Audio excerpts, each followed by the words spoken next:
In South Sudan, conflict erupted in Juba in mid-December when members of the Presidential Guard started to clash in several locations.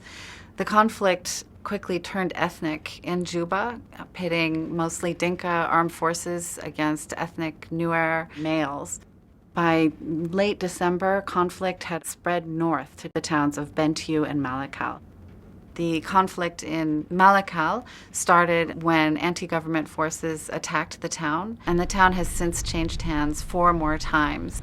We found evidence that abuses, including killings based on ethnicity, occurred at the hands of both the government and the opposition forces. Malakal is a ghost town. Much of it is totally destroyed now. The main market is completely burned out, and a lot of homes have been burned.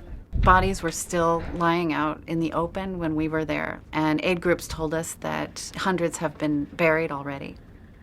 The vast majority of Malakal's population have fled.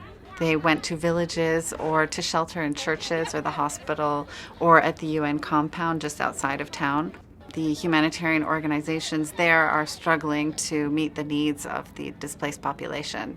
After I left Malakal, anti-government forces again attacked the town. So this is the 5th time it's changed hands, and we are hearing that violence continues. Malakal remains extremely volatile.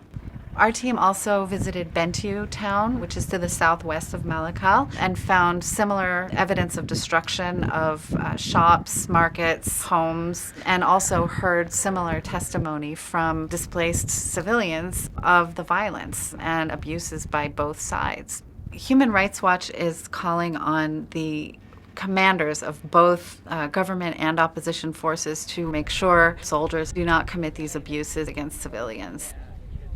The African Union has promised a commission of inquiry into the human rights violations in South Sudan, but it still has not been deployed. So we're also urging that the African Union ensure that that commission start its work immediately.